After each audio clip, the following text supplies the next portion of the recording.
to this week's episode of Impact Podcast, powered by the Nashville Area Chamber of Commerce. Thanks for joining us. Impact gives you the latest from leading thinkers in a variety of fields, helping all of us grow our impact, because together we can learn, live, and prosper. Here's your host, Don Cornelius. The power and prospect of automation and artificial intelligence, or AI, and the fear or sheer excitement about these advancements and its impact on jobs, well, it's an important conversation for the business community. We know that almost no occupation will be unaffected by technological change in the AI era, but what does all of this really mean, especially to the business community? Well, on our show today, we had a chance to sit down with Marc Mero, the Senior Fellow and Policy Director from Brookings, to talk about how automation and AI will affect people and places, and specifically his research about how these technologies are impacting the Middle Tennessee region. So first, I want to start with a question that's probably going to be the most difficult one I'm going to ask you, and that is, who is Marc Mero? Hey, I'm Marc Mero. I'm a senior fellow at the Metropolitan Policy Program at Brookings Institution. I research how people, place, and technology intersect across lots of places. Awesome. So that's professionally who Marc is, but tell us something else about you that maybe is interesting, what you do, what you like to do, family, so forth. I'm actually a pretty big music fan, including a lot of Nashville's more alt music, but all sort of alt in every kind of music. So I am a music fan, so I've always liked being here. Awesome. Fantastic. So also just to make sure there's clarity for our listeners in terms of who and what is Brookings Institution. So if you could speak to that a little bit. Yeah, the Brookings Institution is literally the oldest think tank in America. It kind of invented the concept of a think tank back in the Great Depression, when there was the need to create policies to help restart the economy after the Depression. So that's really its lineage. It's a fact-based organization. Believes in facts, but also independence and impact. Wow, that's pretty amazing. And so, is Brookings focused on developing research that does drive policy primarily, or research? I know that sometimes you all work with private institutions as well. Brookings is a research organization, but more and more emphasizes impact. So, my group especially, we're doing hopefully cutting edge research on new technologies, how the regional economy works, how work is organized, but we're always trying to figure out what are the implications for policymakers. Fantastic. So does that mean that you are an economist as well by trade, or has your route to this career been research? Yeah, no, I am more an American studies kind of person, but I've learned my way around economic concepts. I have a great team of smart people. So we do a lot of research, and then we work to develop the right kinds of policies that make sense given the data and the trends. Wow, fantastic. So what brought you to Nashville is we brought you here to have a conversation about AI and automation and how that's impacting Nashville on a macro level, but also how it's impacting workforce, how it's impacting business community. Let's just start and assume that people don't know what AI and automation is. So what are those terms, and what are the implications for Nashville? Why should it matter? So absolutely. And it's interesting, our work on this grew out of work we did almost a decade ago here in Tennessee, working with the Haslam administration, trying to figure out the future of manufacturing. And we found that, manufacturing is totally saturated in robots, automation, all of these tools. So that's how we got started in this. So automation is, the use of machines to enhance what people can do. This scares some people because some fear that these machines will replace humans, and it may replace some humans. More often, it complements what workers do. So this is, whether it's a painting robot at a car factory, painting auto bodies, which is an incredibly dirty and toxic kind of work that was, hard for humans to do, is now done almost universally by these machines. So it's robots, but think also of software in the office. That's a form of automation. Your podcasting technology, and your platform on the laptop is a form of automation. And then artificial intelligence, which is the use of kind of predictive analytics and big data sets to have algorithms that can actually mimic human intelligent behavior and make decisions on its own. So we're talking about really three kinds of technologies at once: robotics, computerization, and then AI. Fantastic.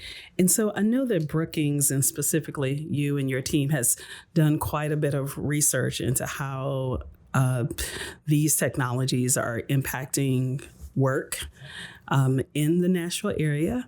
And you talk about this term, the future of work. What is that, and why should the business community care about that idea? So, these machines are becoming ubiquitous throughout the economy. McDonald's is changing how orders are placed, and we're moving to kiosk ordering. Panera is doing the same thing, even at people's tables. So those are examples of how can affect every kind of industry. It's not just some things being done at Google to predict your behavior. It's every kind of work in every kind of field. And it's changing what work humans will do. So that's why we talk about the future of work.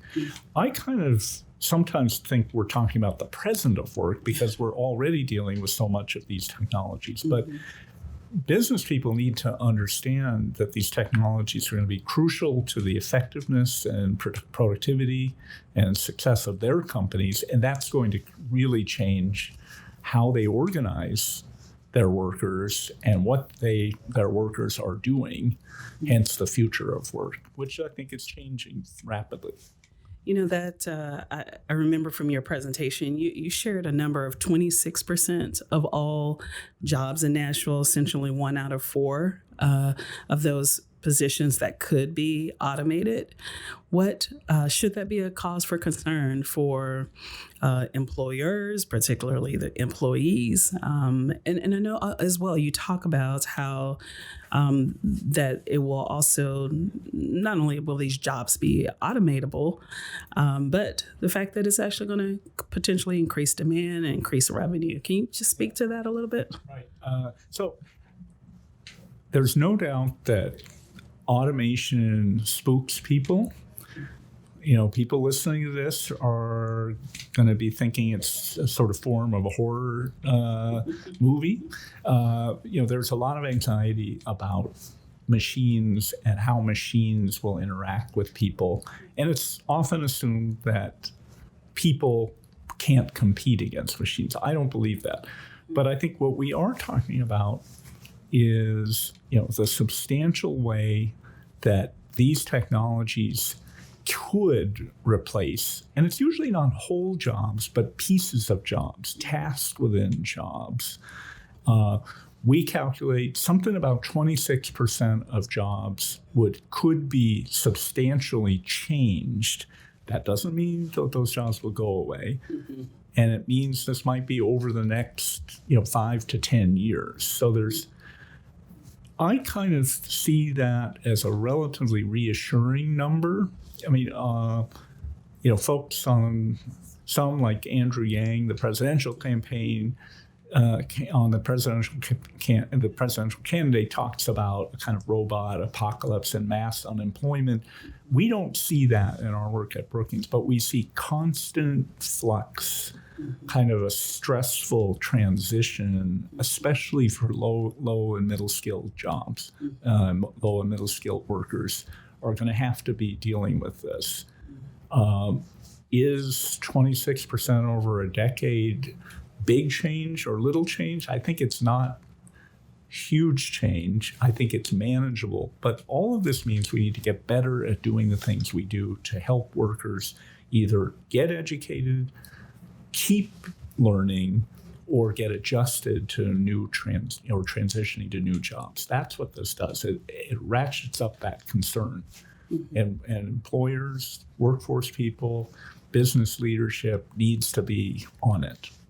For some business leaders, hearing that this change is coming over the course of a decade, that this could mean more investment, maybe capital investment, human resource investment to help workers upskill, to be prepared for that, or just the investment to be able to compete on a different level with their competitors. What are your thoughts about that? I think it is true. Now, first, these technologies are getting cheaper and cheaper, and that's what makes some people nervous. The technologies are a relatively cost-effective solution to many activities. So I think the cost aspect won't be prohibitive, and employers should think of this more as an essential way of running their business. They are going to have to double down, though, on talent recruitment, talent education, adjustment of their own workers. I think most employers won't decide to bring in the robots and fire their employees. They're going to bring in these technologies to enhance what their workers can do, but they're going to need to retrain their workers. And I think that's where there's going to be the need to spend time and money to get it right. But it will still pay out because the returns could be radically, exponentially better performance of companies. What are some of the key takeaways or lessons that are something that whether it's a small business leader, mid-sized business, large business, can take away from your research? Of course, look deeper online at Brookings Institution. But what are some of the top of mind key takeaways that a leader should have in their mind?